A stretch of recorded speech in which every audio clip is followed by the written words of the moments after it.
Dobrý den, vítejte na webináři firmy Domat. Dnes si projdeme školení na Domat IDE pro pokročilé. Pod videem najdete časové značky jednotlivých úseků, můžete tak přeskočit rovnou do pasáže, která vás zajímá. Na našem kanálu najdete také krátká videa, která se věnují konkrétním návodům, například nastavení proxy nebo sekundární síťovky. Další informace lze nalézt na našich stránkách v sekci FAQ nebo v nápovědě programu Domat IDE.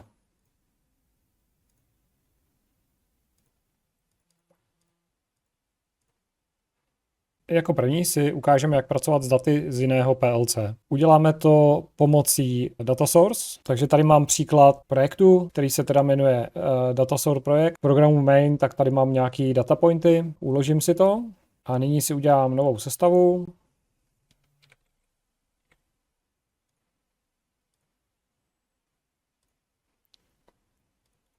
Do systému si přidám zdroj dat, tady ten data source.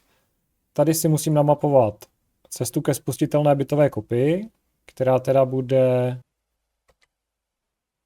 ten projekt, který jsme si udělali před chvílí. Tak, tady bych si vyplnil parametry připojení, takže pokud jsou na stejné síti, tak IP adresu, ale klidně to může být i proxy server, protože pak tady můžu zadat proxy ID. K tím jsme si tady namapovali vlastně ty proměnné, které jsou na tom vzdáleném PLCčku, takže teďka, když už s nimi bych chtěl pracovat, tak mi je to bude nabízet.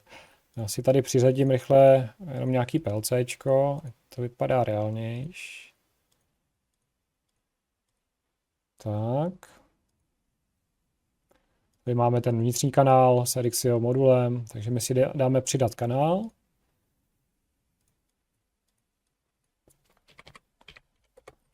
A na to vlastně budeme používat ten SSCP protokol na výměnu dat. Tak, pravím, přidat zařízení. Tady máme teda ten device, což je teda ta zdrojová podstanice, takže zvolím ten data source. Tady bych dal většinou jedničku, admin, rv, výchozí jméno a heslo. A teďka, když to rozkliknu, tak si tady vlastně přidám skupinu na čtení, takže mám read only a přidám datový bod. Tady bych si teda přiřadil tu skupinu. Tady vlastně si namapuju tu zdrojovou proměnou. Takže tady vidím ty data z toho vzdáleného PLCčka, takže mi to nabízí, já si to tady namapuju a můžu si to samozřejmě pojmenovat, jak budu potřebovat. Tady to nechám jako IO. A jo, tady nám to teda řve, že máme bool a tohle integer, takže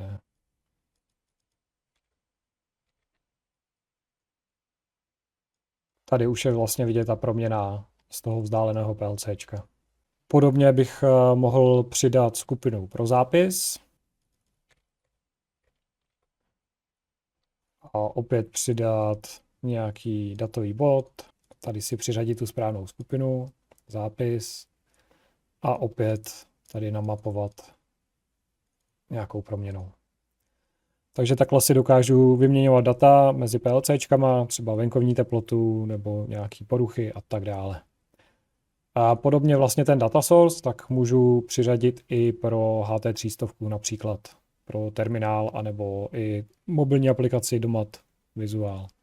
Takže když přidáme terminál, dáme si třeba 300, OK, tak tady vlastně mám kanál, kterým se připojuje k tomu PLCčku. A já tady, když mám přiřadit zařízení, tak si tady můžu zvolit jak PLC, tak data source.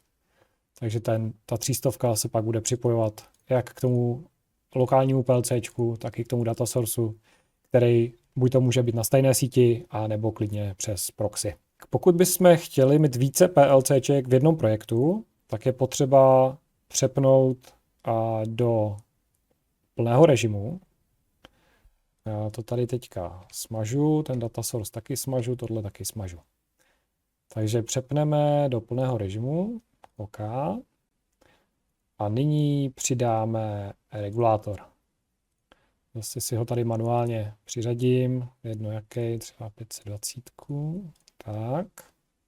A typicky pokud mám nějakou třeba budovu, tak na každém patře tak můžu mít třeba jedno PLCčko, takže pak je dobrý se je pojmenovat.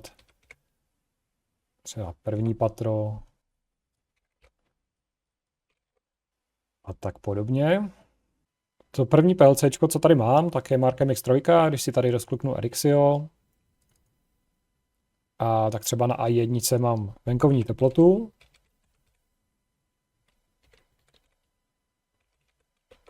A já ji chci vlastně dostat i do toho druhého PLCčka. Takže tady v tom druhém PLCčku si přidám kanál. Kanál je typu SSCP. A přidám zařízení. Device, vyberu zdrojovou podstanici tu první PLCčko. Tady bych dal adresu 1. Admin RV. A rozkliknu device. Přidám skupinu na čtení.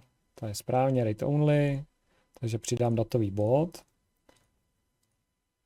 Zvolím si skupinu, to je group. A tady zdrojovou proměnou bych si vybral teda tu teplotu.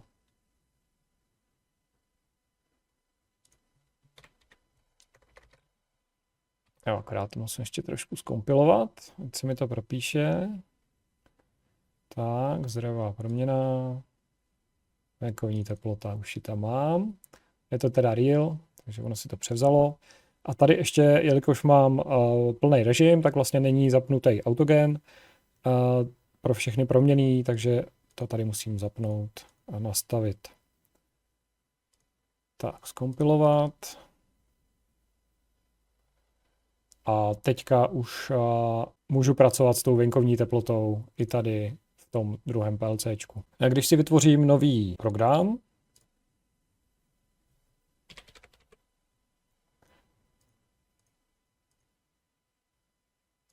tak tím, že mám plný mod, tak se mi automaticky nepřiřadí do běhu toho PLCčka, protože on by nevěděl, jestli to má dát do toho prvního, druhého nebo do obou. Takže já bych si to pak musel namapovat sám.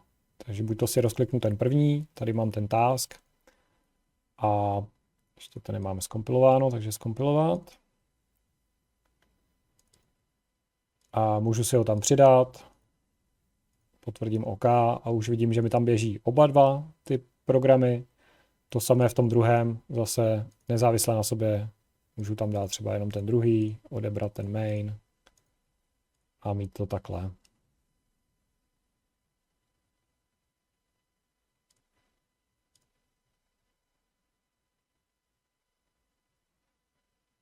Pokud bych chtěl ještě větší oddělení, tak si tady můžu klidně přidat nový projekt a budu to mít nezávislé a ty programy oddělené s vlastníma referencema a můžu si to takto oddělit.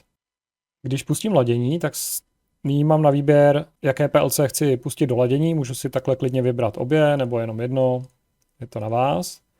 Ale potom teda, když mám nějaký ten program, tenhle teda běží jak v tom prvním, tak v tom druhým, tak tady nahoře si musím vybrat, který PLC chci vlastně sledovat. Jinak tady ve stavu systému, tak uvidím všechny ty informace, ale pokud jsem někde v programu, tak si musím zvolit, do kterého PLC chci koukat. Nyní si podíváme, jak se pracuje s knihovnami programů. Já když to mám v základním režimu, tak tady můžu si vložit pouze nový projekt.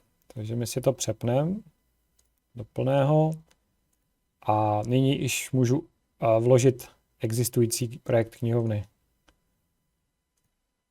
Tady mám ukázkový knihovní projekt.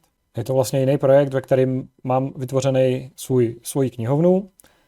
Takže já si to tady můžu namapovat a přidám si tam ten nový knihovní projekt .spr, tam otevřít. A tady se mi vlastně vyplní funkční bloky a programy z té knihovny. Já, abych to mohl použít, tak si vlastně do svých spustitelných projektů, tak si tady musím přidat referenci, takže přidat referenci a přidám si tam nový knihovní projekt.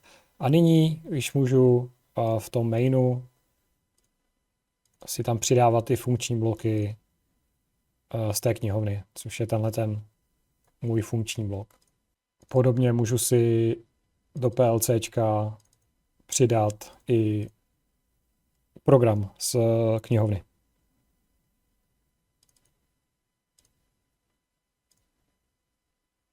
Já vlastně, když si to přidám, tu knihovnu takhle z té vzdálené složky, tak kdybych pak ten projekt chtěl někomu poslat, tak se mi tam vlastně ta složka nepřibalí a on tam uvidí, že mu tam chybí ten projekt té knihovny. Takže buď to na to musím pamatovat, anebo co můžu udělat, že vlastně tu knihovnu přikopíruju do té složky toho programu.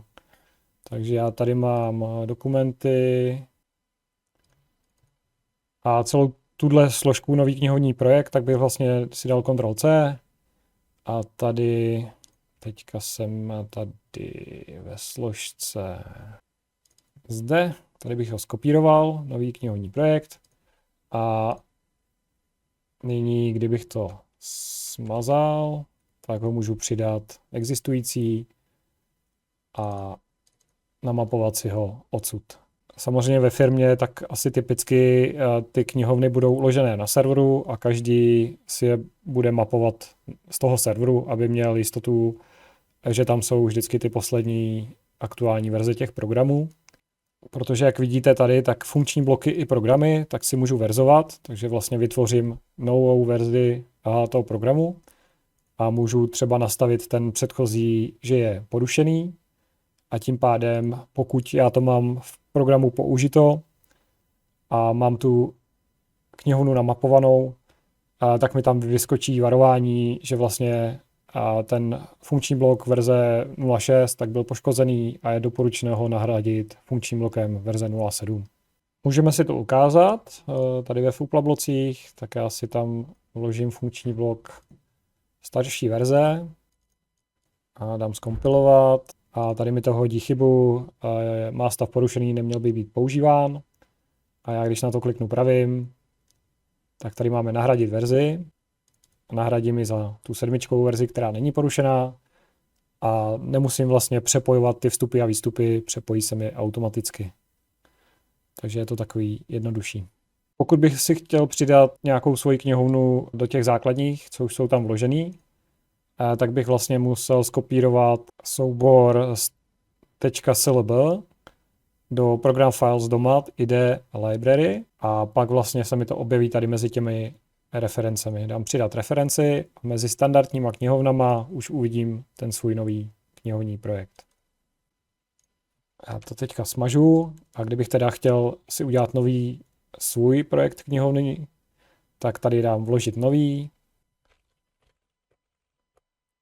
Můžu si tady přidat reference a můžu si tady přidat funkční bloky, programy, funkce a tak dále. Pokud bych pak tuhle knihovnu chtěl někomu poslat, tak to najdu ve složce toho projektu. Tady mám vlastně úplně nová knihovna, takže celou tuhle složku bych zabalil a někomu poslal.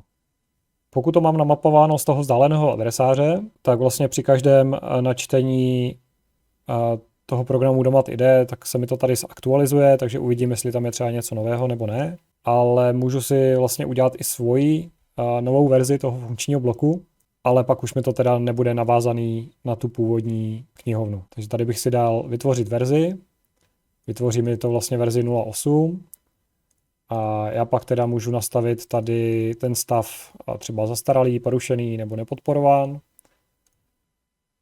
A tady vydání. A už mě to tady bude varovat, že teda bych to měl zase nahradit tou novější verzí. Takže dáme nahradit verzi, 8, OK a už je to v pořádku. Přes tyhle verze tak je vlastně jednodušší pak nahradit, když máme v programu hodně těch funkčních bloků, takhle tím nahrazením verze, tak si ušetřím vlastně práci s tím zapojováním vstupů a výstupů, protože kdybych to neměl takhle v těch verzích, tak bych musel, když upravím ten funkční blok vevnitř, nějakou tu logiku, tak potom bych vlastně v tom programu to musel smazat, přidat tu novou verzi toho funkčního bloku a znova připojit vstupy a výstupy. Tak nyní se podíváme na tásky. Když jsem vlastně v tom hlavním profilu, a jelikož pak se podíváme i na profily, tak musím mít zvolený ten hlavní profil, ne nějaký odvozený. jinak to tady bude šedivé a nebudu moc to editovat. Tak když mám teda ten hlavní profil, tak si dvojkliknu na PLC a tady vlastně vidím programy, které můžu přiřadit do těch tasků. Ty tasky mají různé typy. Freewheeling je vlastně, že běží furt dokola a není to nějak ovlivněno časem. Cyklický, tady si můžu nastavit periodu, že třeba každých 500 milisekund se spustí. Samozřejmě to pak záleží i na tom, jak dlouho trvá ten cyklus. A případně event, tak ten se spustí při nějaké události. Takže tady si můžu zvolit náběžná hra, sestupná, vysoká, nížká a namapovat to na nějakou proměnou. Takže ten task event tak se spustí pouze, když bude náběžná hra na proměnné výstup. Těch tasků event tam může být nekonečně mnoho, ale pokud je to typ freewheeling anebo cyclic, tak tam může být pouze jeden. Takže můžu mít jeden freewheeling a k tomu můžu mít třeba 10 eventů. Nyní se podíváme, jak to udělat, když potřebujeme přepojit čidlo z nějakého vstupu na nějaký jiný, například. A tady mám třeba namapované Vago, takže tady mám karty 451 a na vstupu AI1 mám teplotu. A já bych to potřeboval třeba hodit na vstup AI8, protože třeba jsem poslal do toho vstupu AI1 napětí a už nefunguje. A v programu už používám to jméno pro autogen, to teplota, takže abych to nemusel všude nahrazovat, vlastně si to přesunu to jméno jenom z AI1 do AI8. A jak na to? Nejprve je teda potřeba mít to v plném režimu, takže přepnu do plného OK. A nyní si kliknu pravým na tu kartu 451, nastavit autogen, dám si vypnout, včetně atributů OK. Teďka bych to tady vyjmul, dal Enter, vložil do 8, Enter a znova zapnul nastavit autogen, včetně atributů OK. Tím pádem já jsem to přeřadil do té AI8 a nemusím nic měnit v tom programu, když to tam mám už použitý. Tady vlastně, jak máme Vago, tak to má různé karty a občas se může stát, že třeba potřebuji ty karty nějak přesunout. Typicky, když mám třeba komunikační kartu, tak je dobrý ji dát na začátek, takže ty ostatní karty bych posunul o jedničku dál. Součástí toho jména tak je vlastně i ta pozice. Tady vidím, že to je jakože 4. karta, ale to je vlastně to jméno, který to dostalo při té inicializaci. Takže já když si tady přidám zařízení z knihovny, tak tady si dáme třeba tu komunikační kartu 652 a já bych ji chtěl dát na začátek, takže tady mám pozici na sběrnici 1 a tím pádem já bych posunul o tu jedničku všechny ty ostatní karty. Takže tady bych to přepsal na 2, 3, tady je 4 a tady by byla 5. Pokud bych to znova nadetekoval, tak vlastně tou detekcí modulů a dal bych naimportovat, tak by to vlastně dostalo nové čísla a tím pádem by se změnilo to jméno. A nebo kdybych to tady přejmenoval. Což já asi většinou nechci, protože pak bych to teda musel předělat i v tom programu. Takže jenom čistě tímhle posunem tou pozicí na sběrnici, tak já můžu zachovat to jméno, zůstane tady 0,4, ale v reálu už to bude na pozici 5. Takže určitě je to ušetření práce to udělat takhle a nechat to jméno původní. Takže u toho marku, když mám mark, tak vlastně tam mám všechny ty vstupy, tak tam, když to chci přesunout na jiný vstup, tak vlastně jenom vypnout autogen, přesunout a zapnout autogen. To samé, pokud je to v rámci jedné karty, ale pokud teda u toho Vaga chci přesunout ty karty, tak je musím přečíslovat tady manuálně, anebo si to tady můžu nadetekovat automaticky, ale pak teda to budu muset nahradit všude, protože mi to změní vlastně to jméno, jelikož toho součástí je i to pořadí té karty. Tak, teďka si ukážeme profily. Musíte být teda v plném režimu a pak, když kliknete tady na profil, tak už tam máte nabídku přidat odvozený profil a typicky se to využívá na to, že mám vlastně jeden profil na práci, když jsem na místě toho PLCčka a udělám si třeba druhý profil, že se připoju přes proxy vzdáleně. Takhle jsem si vytvořil profily a když si to vlastně rozkliknu, tak tady vpravo to ovlivňuje tohleto nastavení těch IP adres a vlastně tohodle parametrů těch připojení. podle toho, jaký je tady ten čtvereček, jestli je zelený, červený s bílou tečkou nebo červený plnej, tak podle toho se to dědí z toho hlavního profilu. Kompletní nápovědu najdete tady v nápovědě profily. Takže tady je to popsaný. Pokud je značka červená, je závislá na profilu přímo, uvnitř bílá, má hodnotu definovanou v mačině profilu, takže to se vydědí. Pokud je zelená, je závislá na konfiguraci nepřímo.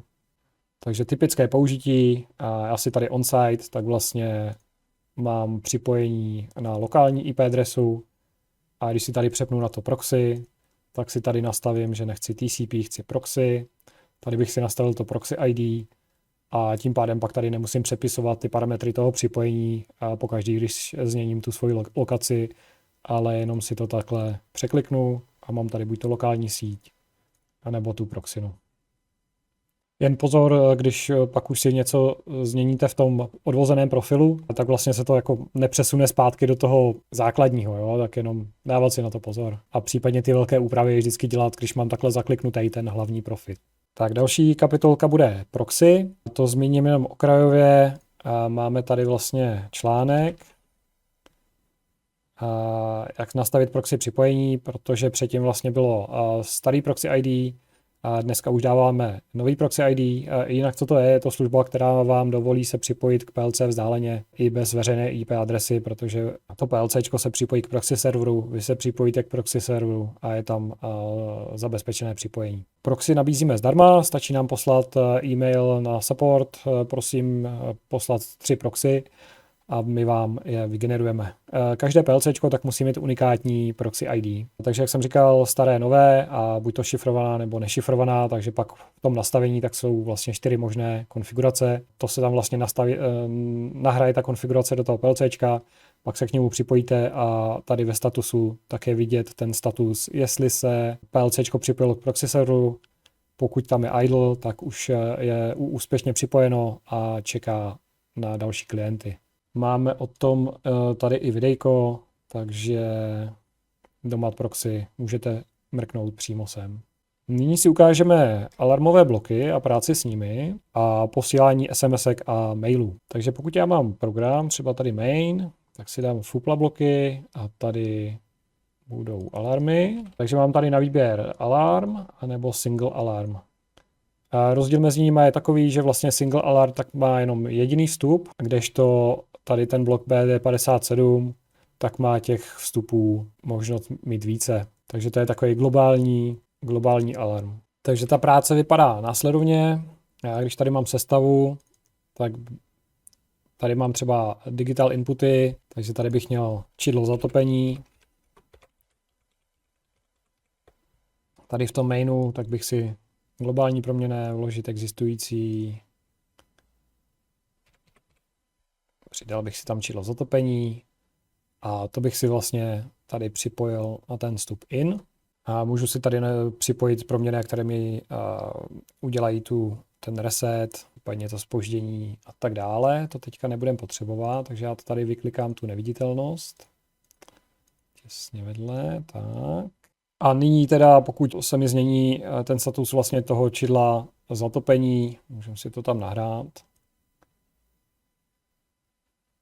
A na true, tak se mi to vlastně uloží do toho alarmového bloku, kde budu mít ten čas, kdy ten alarm nastal, bude mi teda svítit upozornění, pokud to mám na webu. Pokud bych chtěl, aby mi to poslalo třeba SMS-ku nebo e-mail, tak bych si vlastně vyplnil tady v PLC, tady je definice hlášení, tak tady bych si přidal nějaký alarmový kanál.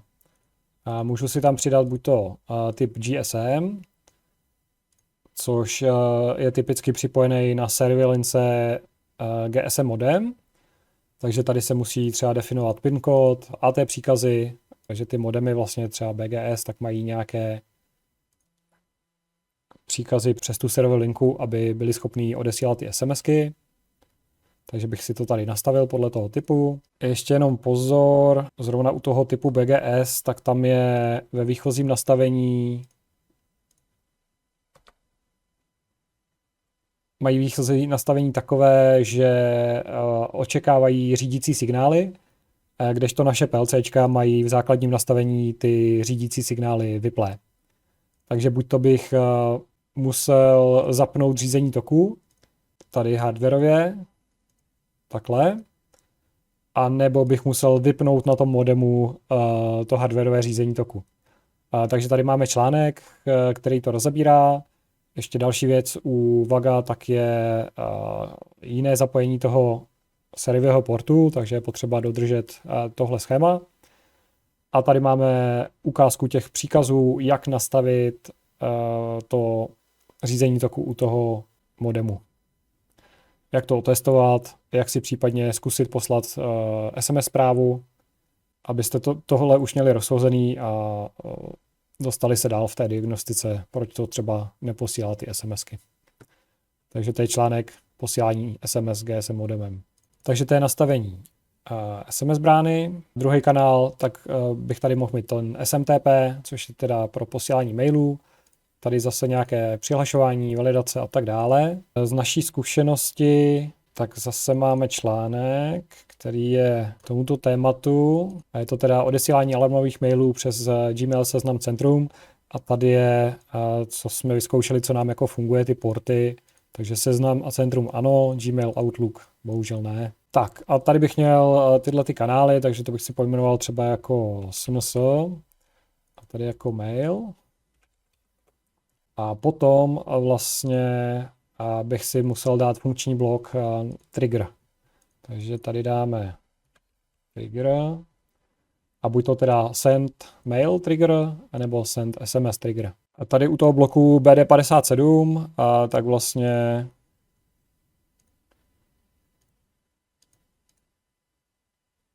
z toho out mi jde ten status taky. Takže ten bych si napojil na send. Kdybych to správně tady nastavil, třeba jo, ten kanál, tak to mám mail trigger, takže tam by byl kanál mail, který jsem si definoval tady v tom PLCčku. Tady zase u toho SMS, tak ten kanál by byl SMS. Tady bych si mohl dát nějakou zprávu, takže klidně i nějakou textovou proměnou, která by si zase brala informace z toho názvu třeba. A tady bych si dal příjemce. Předtím fungovalo i pro více příjemců, ale nyní už to funguje pouze pro jednoho, takže pokud chcete více příjemců posílat SMSky, tak musíte mít více bloků a trošku to načasovat, aby to nešlo všechno najednou, takže nějaký zpoždění, pár sekund a pak poslat na další. Podobně v tom mailovém triggeru, tam zase si můžu zvolit od koho, pro koho, předmět a tu zprávu. Takže takhle by to vypadalo s tím alarmem. A potom, když chtěl třeba web server ukázat to v grafice, tak bych si tady udělal novou šablonu. Web, grafickou, PLC, OK. A tady vlastně v AMI objektech tak zase mám buď to alarm, anebo alarm point. To je adekvátně k tomu, ten alarm point je na jeden alarm, takže to bych napojil na ten single alarm block, kdežto ten alarm je zase ten nějaký globální, takže ten zase připojím na ten blok BD57 a už je tady připravený ikonky, takže tady mám mapování stavů a podle toho, v jakém je stavu ten alarm, jestli je aktivní, potvrzený v paměti, anebo potvrzený v paměti, případně normální, tak se tady mění ty ikonky. Samozřejmě si ty ikonky můžu změnit podle sebe. Takže výchozí nastavení, mám tam takovouhle ikonku. Když vidím, že je červená, vidím, že to je aktivní, můžu na ní kliknout a potvrdit, že o tom alarmu vím. A když už je odeznělý, že už není aktivní, tak je vlastně v paměti, můžu ho opět potvrdit a nebo pak vyresetovat a vrátí se to zpátky do toho normálního stavu. Jak jsem říkal, ty alarmy se ukládají do logu, takže pak z PLCčka si můžu stáhnout alarmový log, kde uvidím, kdy jaký alarm nastal, kdo a kdy ho potvrdil, případně resetoval. Podobně můžu to udělat i z web serveru. Když mám web server toho PLCčka, a jsem přihlášen jako admin. Ve výchozím nastavení admin jméno velký A, heslo malý a, tak se mi pak tady zobrazí alarmový log, kde bych teda viděl zase ty časy a kdo to potvrdil a tak dále. Podobně pokud mám dotykový panel anebo mobilní aplikaci Domat Visual, tak tam je to podobné. Já si tady přidám 300 jenom rychle, uděláme si šablonu pro 300. Tak, přiřadíme ji. Tady přidáme PLCčko a můžeme si spustit náhled. Já se přihlásím, opět velký admin, malý admin, OK, a nyní už tady mám alarmový log. Takže by se to stáhlo z toho PLCčka a ukázalo mi to zase ty alarmy. Nyní si ukážeme, jak se nastavuje kanál backnetového serveru. Takže PLC pravým, přidat kanál serveru, tady vidíme server channel, protokol backnet, pravým přidat zařízení serveru, tady máme teda device, k IPinu necháme localhost, port zařízení je 47808, místní porci vyplní systém sám, musíme tady ještě vyplnit nějakou instanci, takže třeba 1. Heslo pro management byste měli také vyplnit, lze přesto totiž restartovat PLCčko. Rozkliknu device a tady už můžu přidávat proměnné. Takže tady mám třeba tu teplotu, takže si přidám teplotu a když to teďka dám nahrát, bez toho web serveru, jenom program, tak si můžu pustit Jabe, což je teda backnetový klient. Tady si kliknu na plusko a už vidím, že na adrese 1.10 tak mám PLC a už tady mám jednu analogovou hodnotu, což je teda ta teplota. Takže PLC mi poskytuje přes backnet hodnoty. Teďka si zkusíme modbusový server, takže opět jmenujeme backnet. A přidáme kanál serveru, tohle teda bude modbus.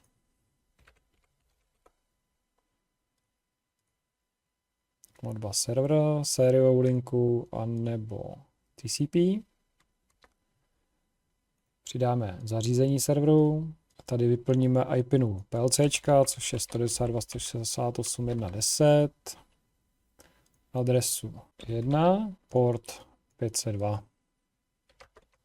Rozklikneme device, přidáme buď to registr, anebo proměnou. Proměna je vlastně třeba real. Tady si můžeme ještě upravit ten převod. A tady jsou ty digitální, tak to jsou buď to coil, a nebo proměnou. Takže to budou digitální proměnné coily. Tak, opět to tam nahrajeme. Já si můžu pustit Modcom Tool. Otevřít si tady TCP gate. A tady v address view, tak bych vlastně měl na adrese 1, registr 1 vidět nějaký data. Tak, už vidím hodnotu 150, což je tady ta teplota a komunikuje to OK. Takže takhle se nastavuje Modbus server na PLC. Nyní si ukážeme, jak se dělá grafická šablona pop-up. A když ukážu náhled, tak typicky mám třeba ovládání 4 kotlů a jelikož třeba tam obsluha je v rukavicích, tak chci velká tlačítka a nevešlo by se mi na jednu stránku ovládání všech kotlů, tak si vlastně udělám pod okno, které mi vyskočí po kliknutí na tom jednom tlačítku. Takže já tady kliknu na kotel 1 a mohl bych tady upravovat to nastavení, případně kotel 2, kotel 3, kotel 4. Takže taková je logika. Pro to použití pop-upu tak vlastně potřebuji mít ten projekt v plném režimu. Tím pádem, když si tady přidávám novou HMI šablonu, tak už mi to tady nabídne tu šablonu i pro funkční blok a program, nejenom pro PLC a terminál, jako je to v základním režimu. Já si teda vlastně vytvořím pro ten funkční blok tu šablonu, tu si můžu takhle nadefinovat. Ta je vlastně navázaná teda na ten funkční blok. Tady vidíme přiřazený funkční blok je kotel. A tady funkční blok mám jenom prázdný, jenom na ukázku. A vlastně v tom programu main tak mám 4 instance toho funkčního bloku. Takže potom v té šabloně pro terminál tak mám vlastně 4 pop-upy a každý je navázaný na vlastní funkční blok. Jo, takže vidím kotel 1 je navázaný na tento funkční blok, kotel 2 má kotel 0, kotel 3 kotel 1, kotel 4 kotel 2. Takže takto je to provázané a taková je zatím logika. Podobné je to s grafickýma šablonema typu template. Takže opět mám tady šablonu pro funkční blok. Tady vidíme, že je to navázáno na funkční blok pokoj. A opět ten pokoj tam nic není, to mám jenom pro ukázku. V tom mainu mám opět 4 různé pokoje. A potom teda ta šablona toho pokoje teda vypadá takto. Nějaká třeba žádaná teplota, vlhkost, obsazenost. Potom teda v té hlavní šabloně pro ten terminál, tak vlastně, když tam vložím tu šablonu typu, nebo ten prvek typu template, tak to tady napojím na nějaký ten funkční blok a už je to takhle spojeno. A když pak upravím tu šablonu, tak se mi to vlastně upraví na všech instancích. Takže takové objektově orientované grafické programování. Další kapitola je vlastně správa certifikátů. Na PLC si můžete nahrát certifikáty od certifikační autority a díky tomu se pak můžete připojovat k proxy serveru, můžete to mít na web serveru, komunikace mezi PLCčkama a tak dále. Vlastně když kliknu pravým operace z PLC, správa certifikátů, tak tady se stahují certifikáty z PLCčka, akorát já ho nemám teďka přiřazené, takže dáme zavřít a přiřadíme si PLCčko rychle.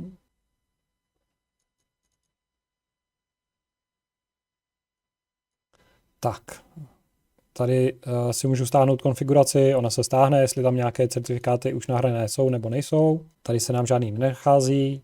Případně můžu si certifikát stáhnout rovnou ze serveru, a buď to jenom lokálně, anebo rovnou ten certifikát nahraje přímo do PLCčka.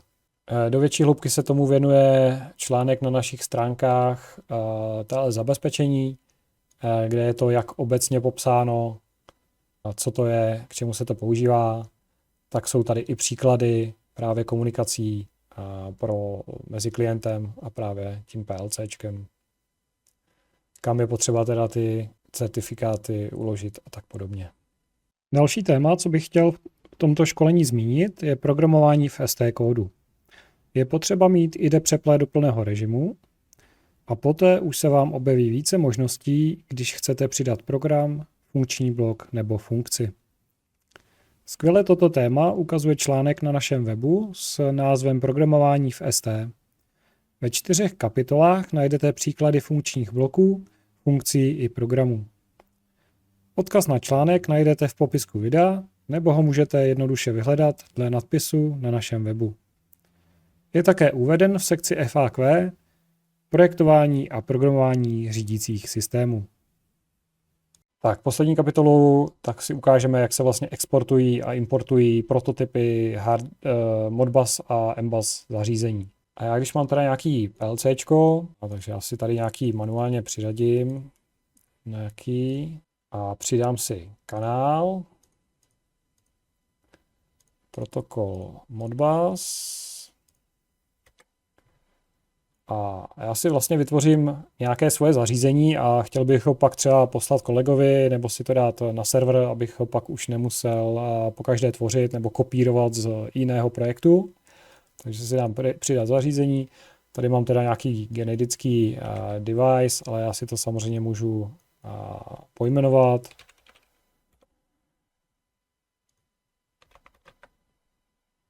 Dát si tady informace všechny možné. Potom rozkliknutí, tak bych si tady rovnou přidal teda ty skupiny, na čtení, na zápis. A vyplnil si to podle Modbusové tabulky. Teďka, když vlastně na to kliknu pravým, tak tady můžu exportovat položku. To mi jenom ten prototyp exportuje do formátu CSV pro nějaké moje použití, kde teda je všechno oddělené těma středníkama nebo podle toho, jak si to nastavím, a uloží to do složky toho programu.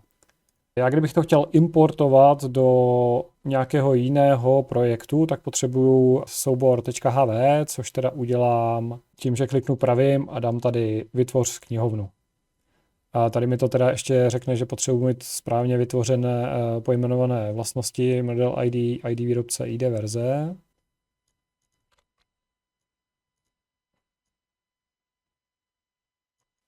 Tak, takže ještě model.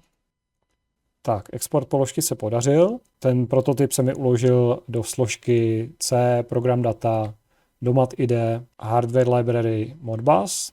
A já tady vidím ten prototyp domat 32541HV podle toho tady popisu, co jsme tam vyplnili. Já kdybych to pak chtěl přidat do knihovny toho domat IDE, tak vlastně tento soubor si skopíruju a vložím si to do program files a domat verze IDE, tady je hardware library a Modbus. Tak, nakopíroval jsem to tady do té složky a nyní, když si přidám zařízení z knihovny, tak už tady vidím ty moje přidané moduly. A podobně vlastně, když si udělám celý ten kanál, tak tam si ho taky můžu exportovat, takže buď to zase export, import tady exportovat. Do toho souboru s projektem tak se mi exportuje celý ten kanál, takže channel HV, tam uložit. Případně zase exportovat položky, tak do toho CSVčka si to můžu hodit. A potom, když chci někde jinde zase přidat ten kanál celý, tak si můžu kliknout pravým na PLC a export, import, dát importovat a celý ten kanál se mi tady importuje zase znova. Tak to bylo všechno z dnešního školení pro pokročilé. Kdybyste měli jakékoliv otázky, tak se neváhejte doptat na kontaktech technické podpory, takže WhatsApp, telefon, případně e-mail support@domat.cz. Díky za pozornost a uvidíme se zase příště.